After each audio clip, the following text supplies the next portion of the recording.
Hello, Gogo. How you doing? Simon, it's long time. How are you? Oh, Gogo, I'm doing very well, thanks. I'm so sorry I haven't been to visit. I know. What's been going on? Well, not a lot, really. My friends Eddie and Quasi, we've been having lots and lots of fun. Ooh. Yeah, we've been learning lots. And the other day, Gogo, the other day we were learning about Shona words that have more than one meaning. Mm-hmm. And we learned about this word called mbudzi. And I remembered, Gogo, that mbudzi can mean goat, but it can also mean the month of November. Is that right? Oh, yeah, it does. Oh, congratulations, Trimo.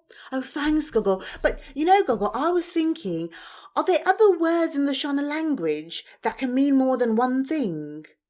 Oh, yes, there are loads. Maybe. Let me go inside. I'll talk to my friend and I'll come back to you. Oh, all right. Cheers, Gogo. I'll see you later. All right, my grandchild. See you soon. Ruva, what does Nzara mean? That means hungry. Well done. What does Nzara mean? That means nails. Inzara means hungry and nails. Hi, Zoe. Hi. I was expecting you that. Okay, so today I'm going to ask you some questions in Shona. Two I don't know, questions. Sana. What is Nzara? I don't know. When I say Unenzara, Oh, hungry. hungry. Good. Greetings. Welcome to Sarura Kids channel. Today we are going to talk about Shona words that have different meanings.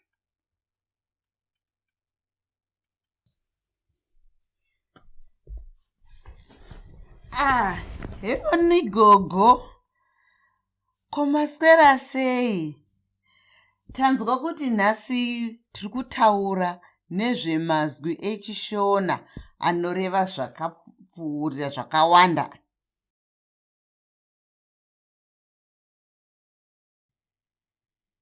Nepano. Aiwa, svika henyu achisadza. Tokubatsirai nei? Ndiri kutsvakawo gogo vaTraimo.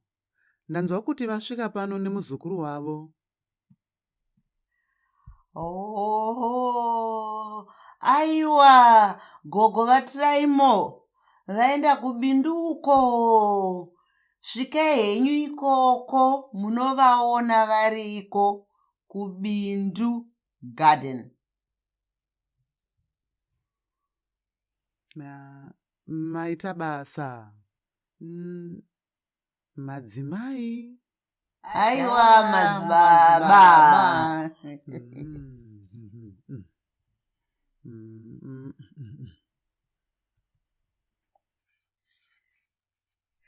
So, Gogo, where were we? Trimo wanted to understand more about Shona words with different meanings. Aiwa, zviri nyorezvo gogo, musanetsikana henyu, tinogona kubatsirana.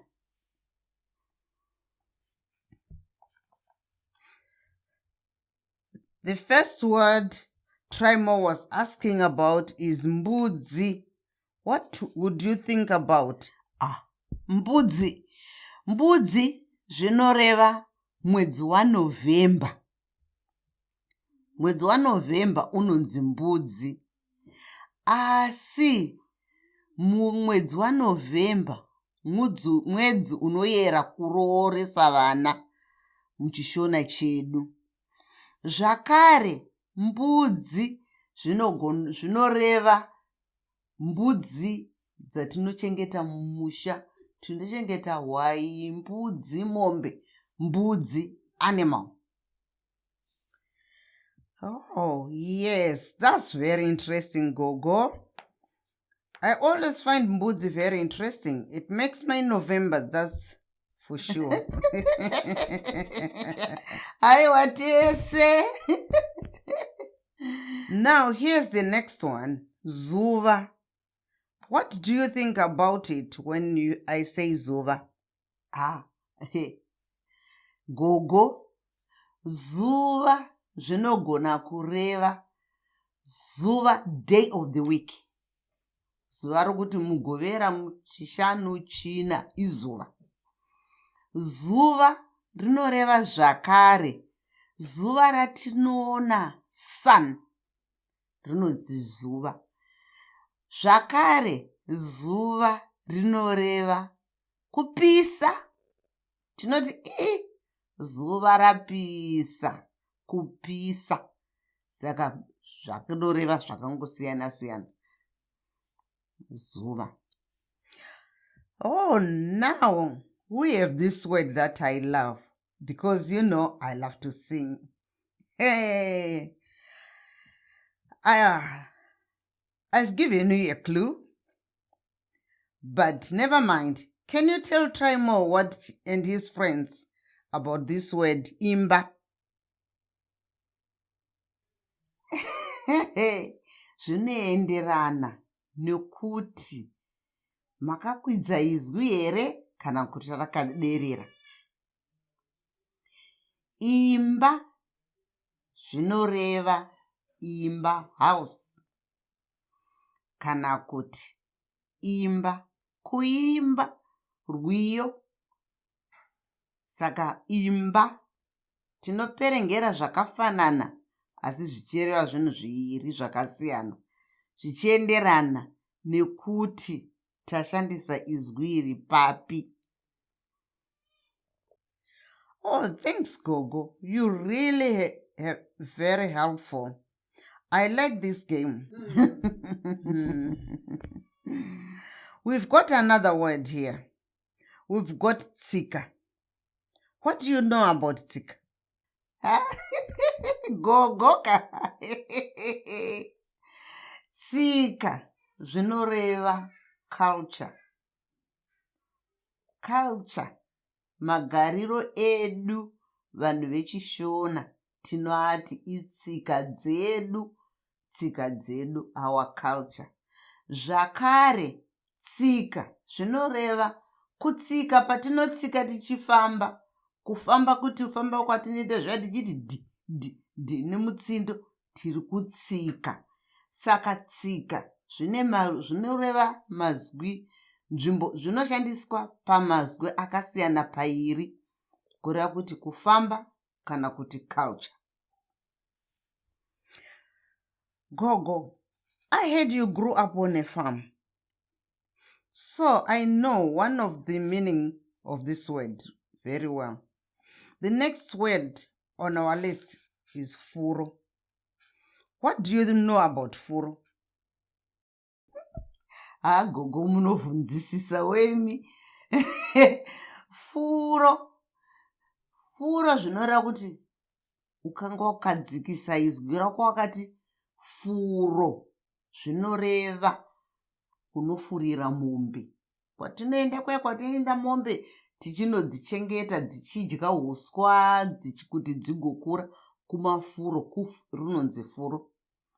Asi zvakare izwi iroro rokuti furo tikange takakwidza zwi redu tikati furo zvinoreva furo rinobuda mumukanwa memunhu. Fanika munhu uya kana achirwara netsviyo akapunzika anobuda mate mukanwa make umu, iroro rinonzi furo. Zvakare furo iroro Gogo handiti zviya kana tichiwacha mukaisa sipo mukafambisa ruoko rwenyu kudai kunoita chinopupuma chechi rinonzi furo zvakare. Saka furo rinoreva zvakawanda zvingoenderana nekuti mashandiswa izwi irori papi pacho. These are very interesting, Gogo. The Shona language is so beautiful. Sadly, we've only got 2 more to go. I wish I could go on for longer, but we just don't have time. Next word is godo. Gogo. Godo rine pakanaka nepakashata. Ukanzi une godo zvinoreva kuti une utsinye, uri jealousy. Hazvina kunaka izvozvo. Kuti ukanzi une godo, aiwa, hachisi chinhu chakanaka mufunga ukanzi une godo. Sokuti ukanzi une godo zvakaipa, sokuti munhu haafanirwi kuva negodo.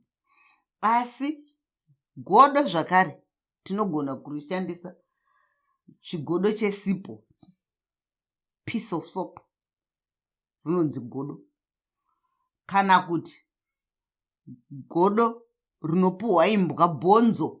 Handiti zvezvatenda anotenga nyama kubhucha ine mabhonzo, todya nyama iyaya, bhonzo riya rasara igodo ratokandira imbwa kuti dzigotamba hadzo dzichin'en'ena dzichidya. Saka zvinongoenderana nokuti izwi iroro rashandiswa papi zvakare, semamwe mazwi ese atati tichingotaura. Gogo. That's so interesting. One word can mean 2 completely different things. I hope Trimo is finding this useful. Okay, now we've one last word. Futa. What do you think? Gogo imi. Mukati futa. Zvinoreva kuti munhu akafuta, munhu mukobvu, akasimba. Zvakare tikati haiwa, naye mugogo, ndasvika pano inga munenge makangofuta. Zvinoregona kureva futi kuti makangoshatirwa, sokuti makangofuta kungoti fundumwa. Zvinoreva futa. Zvakare rinogona kureva kuti ukanotenga nyama kubhucha, iyaya inenge ine zifuta nemafuta akawandisisa, kuti nyama yandatenga nhasi ine mafuta akazowandisisa.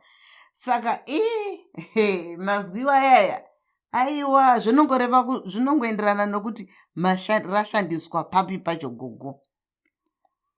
Saka futa rinogona kureva futa renyama, futa kufuta, kana kuti futa kusimba. Kana kuti kufuta, munoziva zviya zvokuti tatiri pano pamusha, tongoerekana taane muenzi. Atoti futa, autotitora by surprise. Angoerekana asvika, tisingamutarisiri. Saka futa zvinoreva zvakawanda, zvakasiyana siyana. Saka pataane ma-meanings anokwana kuita 4, patogona kushandisa izwi rimwe chete iroro kuti futa. Futa, futa, kufuta, zvichingoenderana nekuti tashandisa papi pacho gogo. And you know what, Gogo? It's surprising that you ended on that note, because that's also taken me by surprise. This has ended much sooner than I thought, but we really have learned so much together. Let's see what Trimo has learned. Aiwa, chokwadi gogo, hande tinoona kuti Trimo adzidzei, hatibudei tiende tose. What is denga? Dang. Oh, heaven. Heaven or Sky. sky? Ruva, what does denga mean? That means heaven above. Thank you. Denga means ceiling, sky, or heaven. Okay, bye.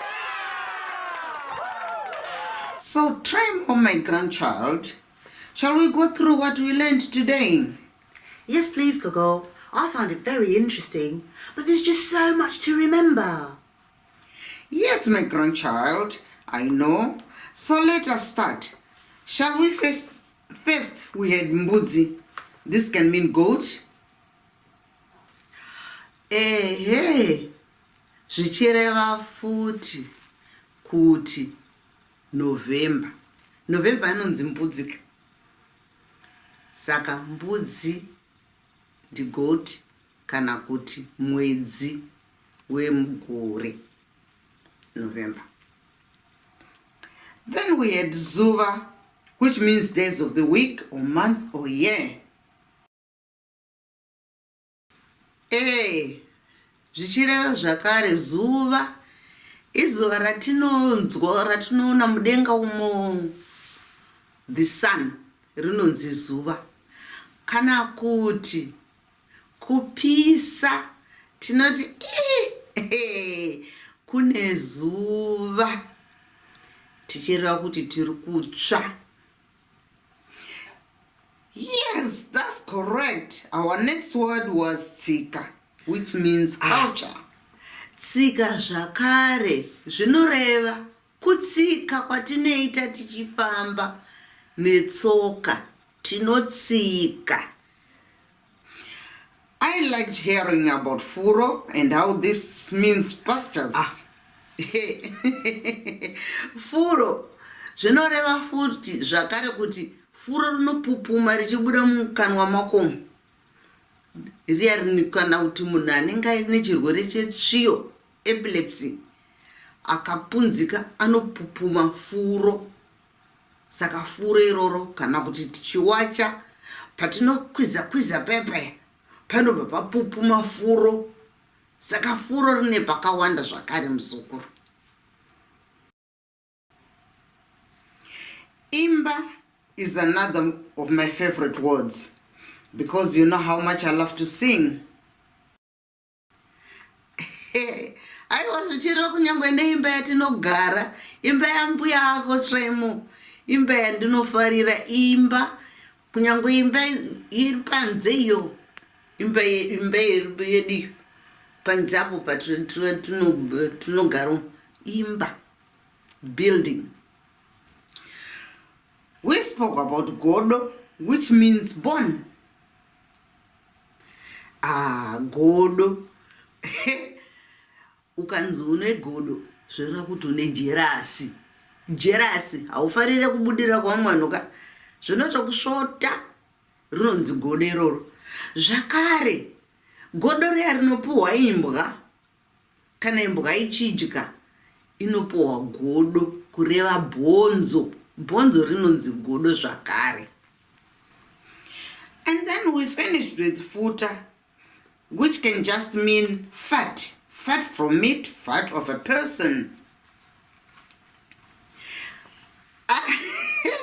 Zvichireva futi kuti kufuta munhu kana kuuya kunenge kwangu ungweri kana wangosvika taking me by surprise kunonzi kufuta. Zvakare munoziva here muchero uri pari paseri pemba uyo une mhodzi nhema uyo, idzodzo dzinonzi futa zvakare. Tinototora mashizha efuta tichiunganidza taumba kuita chibhora toisa mumvura inopisa tichitovesa mwana kana akuvara kuitira kuti asazvimba. Saka futa ine pakawanda zvakare. Wow, Gogos, I really learnt loads from both of you today.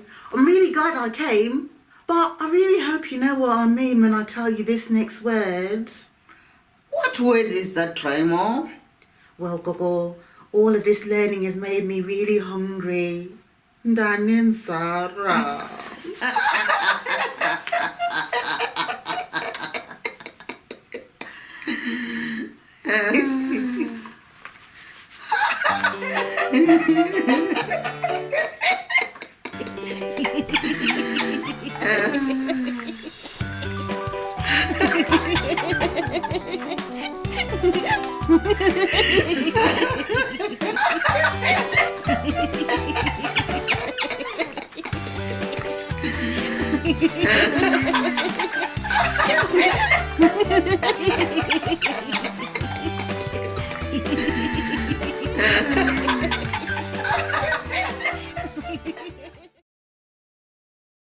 Traimo mzukuru.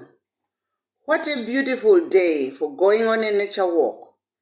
The sun is shining, the birds are tweeting, and there's a lovely summer breeze. Yeah, Gogo, I can't wait. We're going to go as fast as we can up this hill. No, mzukuru wangu. Let's go for a nice, slow, gentle stroll. Ah, Gogo. But I wanted to go fast. I know, mwana wedangwe. But your gogo can only go slowly. So let's take time to stroll gently and slowly up the hill. And while we walk, we can tell our friends a little bit about how to say fast and slow in Shona. Anditi? Actually, Gogo, that's a great idea. What do you think, friends? Are you ready to learn how to say fast and slow in Shona with us? Before we start walking, can you say Chimbidza? Well done. Chimbidza means to hurry or go fast. Now say Chinono. Good job, you guys. Chinono means slow. So, now that you know how to say Chimbidza and Chinono, let's go on our slow walk and discover our other things that are fast and slow.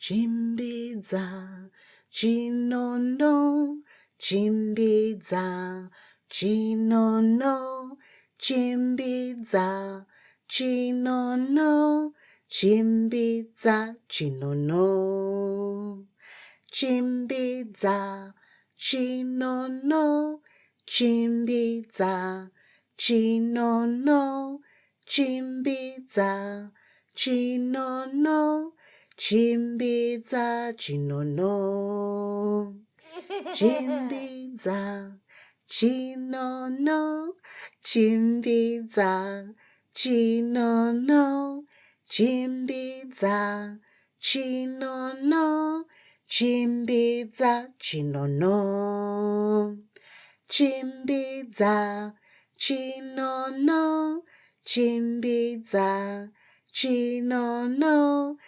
Chimbidza, Chinono, Chimbidza, Chinono. Ona dindingwe iro.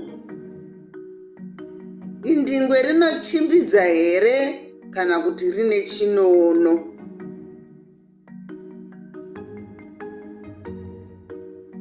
Hongu rinochimbidza.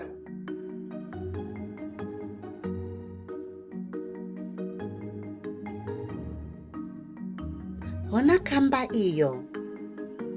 Kamba inochimbidza here kana kuti ine chinono.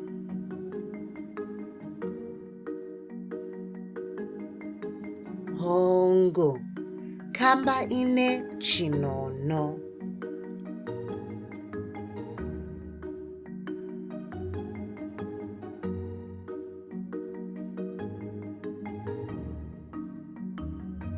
Ona vana ava vanochimbidza here kana kuti vane chinono. Hongu, vana ava vanochimbidza.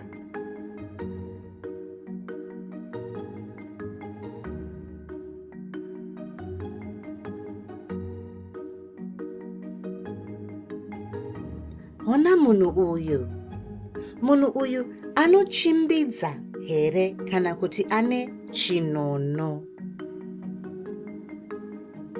hongu. Munhu uyu ane chinono. Ari kufamba achinanaira.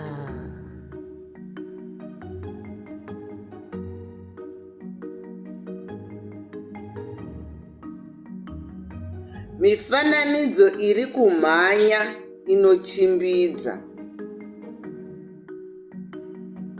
Mifananidzo iri kunanaira. Ine chinono.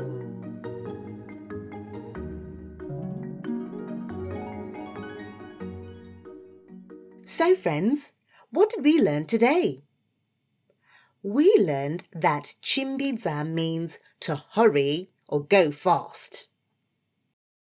We also learned that chinono means slow. Yes, muzukuru wangu. We also saw things around us that are fast and small. Can you remember the first things that we saw? We saw a fast cheetah. We also saw people running really fast. We also saw a camera moving very quickly through a city. We also learned that chinono means slow.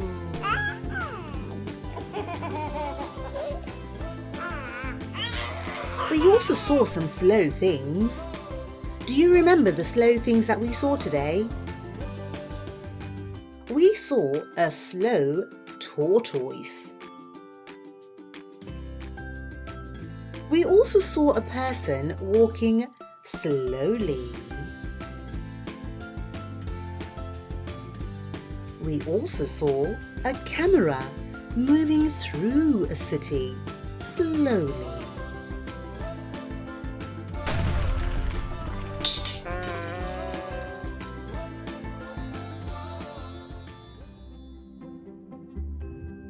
We loved discovering fast and slow with you today.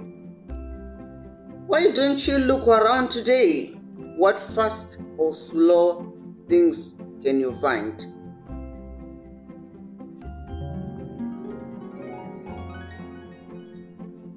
Thanks for watching, friends. I'll see you again next time when we will be learning about stop and start.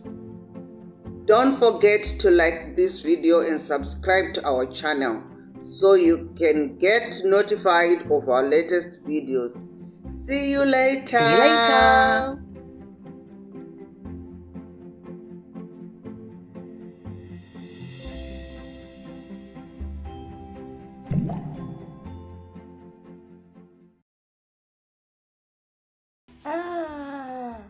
Maita matishanyira vachisadzi. Haiwago, tanga tichingofurawo zvinhu nekumaraini enyu. Ndikati hazvingakodzere kusatsvagawo gogo vangu. Zvino matoita rombo rakanaka. Ndanga ndave kutopakura chikafu. Regai ndikudze mwana akupakurireiwo. Gogo shuwa. Munenge matondibatsira nemazvo. Ndanga ndatobva kuresa pandiri pano. Kuzona ndabata kumba. Musazvinetsa zvenyu vachisadza. Mwana asingachema anofira mubereko. Munongoziva gogo venyu vano vanobikira nevari kupfuura sema kudai. Rega ndideedzere mwana akupakurirei. Anogona kupakura chikafu manje. Chaizvo. Chikoniso chi? Munongoziva vano mazuva ano gogo. Havana kwavo. Kare kwangu ndichiri mukomana. Mai vangu vaiti vakomana zvese nevasikana ngavagone basa rese repamba. Saka ndaitotangira rungwanani kubata nyaya dzepamba. Kwachakakwidibira kudai taitanga kumunda. Tabva ikoko tosvikosimudzirana nenyaya yepamusha manje. Kutsvaira, kuwaridza mibhedha, kusuka ndiro. Kuti kwaizobuda zuva kudai tainge tatopedza kudya kwerunganani tatova mukufudza mombe. chaizvo gogo. Asi zvekutamba nazvo kezvo. Mwembwe rudzi runozvara mwana ane kazhumu mufunge henyu. Tikangoramba tichivadzidzisa vana, zvinototanga kuvaitira nyore. Manje munotomuonawo Traimo achimhanya semurume mukuru. Mark my words gogo. Aiwa vachisadza, zvinhu zvacho hazvichisina kudaro. Mazuvano vana vedu vave kuita zvakasiyana nezvataiita isu kare. Mwana akanaka Traimo. Regai auya kupakurirei chikafu chenyu zvake imi. Traimo. Gogo. Traimo mzukuru. Ma. Douya kuno mzukuru wangu. Tine vaenzi.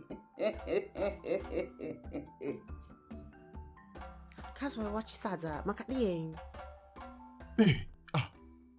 Kazwai. Kazwai wakangomera kunge mugamtiri wakatobata kudenga. What?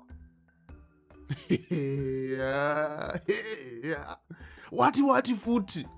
Aiwa gogo, zvananga ndichazoreva zviya. Mwembwe rudzi. Aiwa vachisadza, musazviremedze zvenyu. Handiti ndiko kudzidzisa vana kwacho. Totenda kuti atipawo chinhambo chekuti tibatsirane pano. Nhai Traimo muzukuru wangu. Gogo. Muzukuru, nhasi tichadzidzira nezvetsika dzedu dzechishona, handiti? Manners? Yes, Traimo. Manners. Manners according to Shona culture. But I would like you to phone your friend Ruva. She can help you with this one today. Hande pa computer. And let's call her. Rorashe, how do you say hello to elders in Shona? Makadizeni.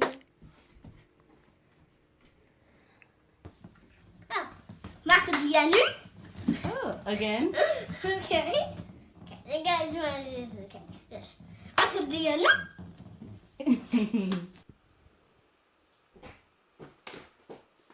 Makadianu. Hi, Traimo. How are you doing? Hi, River. I'm good, cheers. How are you? I'm good, thanks. What's up? Well, River, my Gogo told me to ask you about manners according to Shona culture. You want to learn about manners? Yes, River, manners. Tika. Oh, I see. Well, I think it might be easier if we go through what I do in a day and I just tell you what I know. What do you think? Fine by me, go ahead. The first thing is when you wake up, you have to say good morning to the grown-ups. So you say Mangwanani, Mamuka, say. That means good morning. How did you rise, right? Yes, that's right. You have to clap your hands when you do it, like this.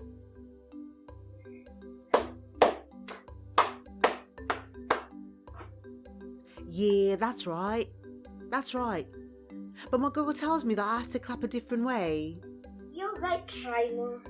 Girls clap like this. And boys clap like this. And you also have to kneel like this. Like this. I see.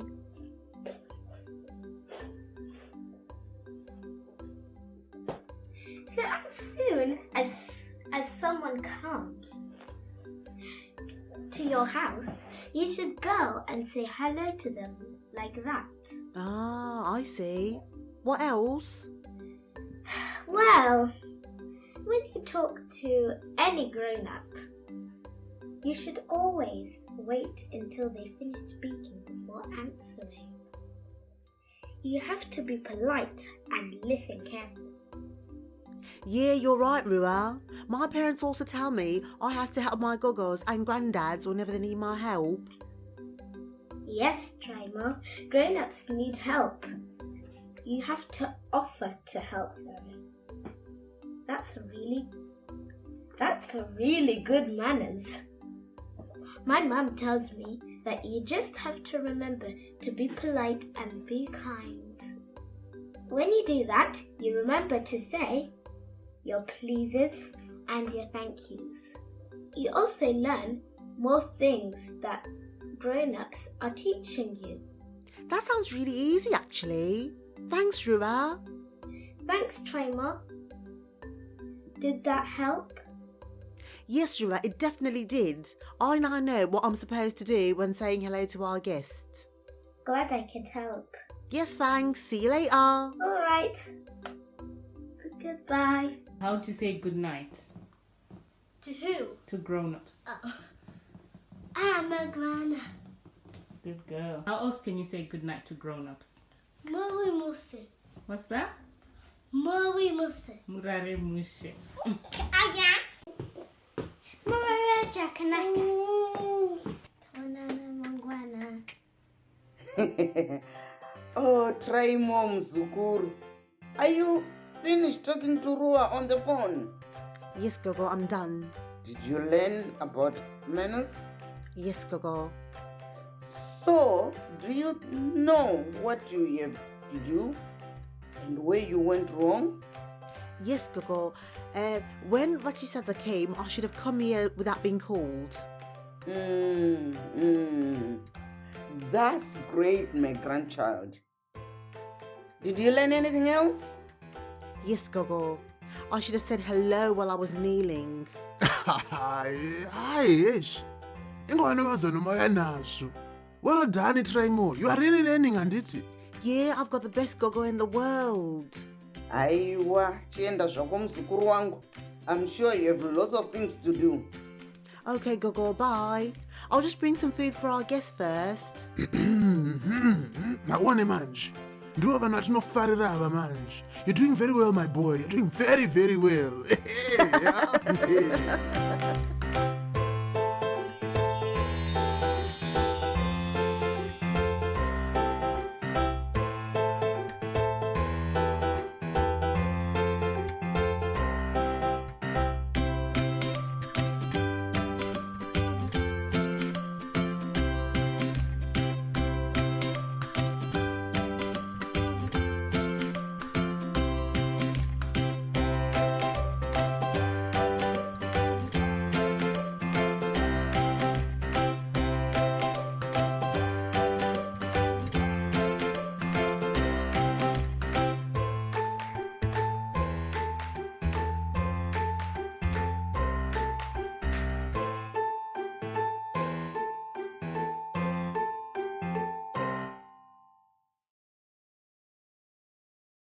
Trimo Mzukuru. Don't forget to finish tidying up your room before you go and play with your friends. You need to sweep under your bed today. Okay, Gogo. Oh. Hi, friends. I'm almost ready. I'm just tidying up. This is my Gogo. She's called Gogo the Trimo. Hello, Vazukuru. Nice to meet you. What's your name? Welcome, Vazukuru. Trimo is just finishing tidying up his room. What are you going to be learning today? Well, Gogo, today we are going to be learning about over and under in Shona. Ah, that's wonderful, Trimo. Do your friends know how to say over and under in Shona? Let's ask them. Friends, can you say pamusoro? Well done, you guys. Pamusoro means over. And now say pazasi. Well done.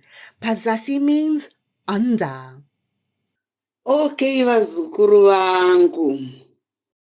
Why don't you finish cleaning your room and I'll take your friends on a walk and show them some more things that are over and under. Okay, Gogo. See you when you get back.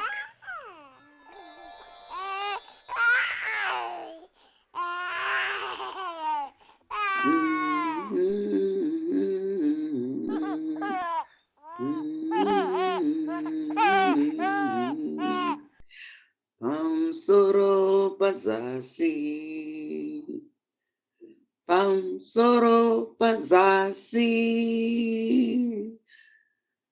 pamsoro pazasi, pamsoro pazasi, pamsoro pazasi.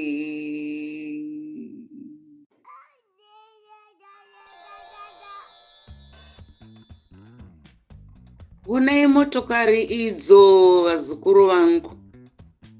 Mota idzo dziri pamusoro pezambuko here kana kuti pazasi pezambuko.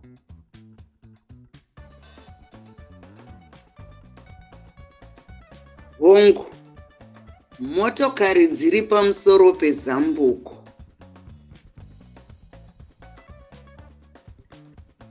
Onai munhu ari pagomo apo vazukuru vangu. Munhu uyo ari kuenda nepamusoro pegomo here kana kuti pazasi pegomo. Hongu muzukuru, munhu uyu anokwira nepamusoro pegomo.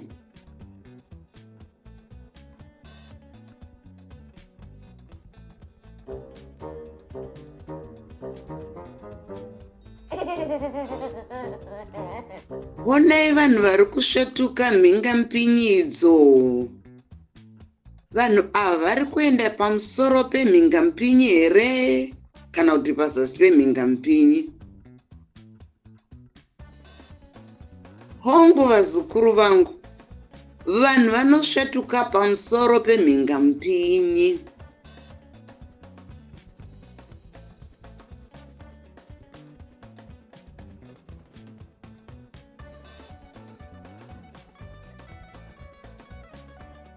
Onai chikepe icho. Chikepe ichi chiri kupfuura nepamusoro pezambuko here kana kuti pazasi pezambuko. Hongu vazukuru vangu, chikepe chinopfuura nepazasi pezambuko.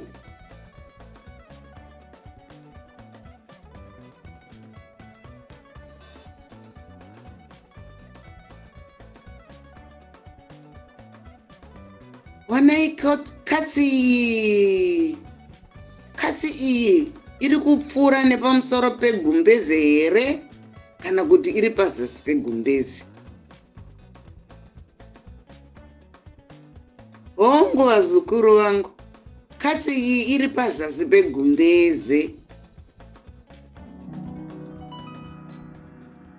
Well done, try more. I see your room is now spick and span. Thank you, Gogo. I put my duvet over my bed after I swept under the bed. You did a good job, mzukuru wangu. And while you were doing that, we went and discovered so many things going over and under. Wow, Gogo, that's great. What did you learn today, friends? We learned that pamsoro means over. We also learned that pazasi means under. That's wonderful! And what things did you see going over when you went out, Gogo? Well, try more. We saw cars going over a bridge. We also saw people jumping over hurdles. The last thing we saw was a man climbing over a mountain. Wow! That sounds amazing! And what things did you see going under, Gogo? Well, try more.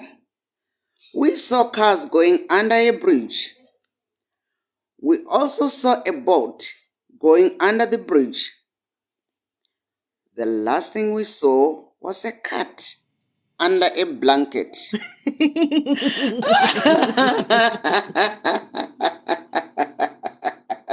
Gogo, it sounds like you had a really good time on your walk with our friends.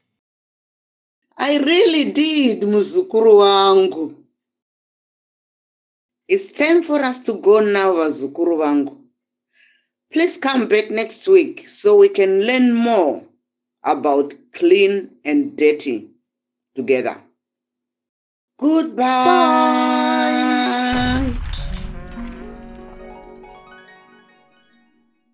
We loved discovering over and under with you today. Why don't you look around today? What things do you see going over and under? Don't forget to like this video and subscribe to Sarua Kids YouTube channel so you get notified of our latest videos. See you later!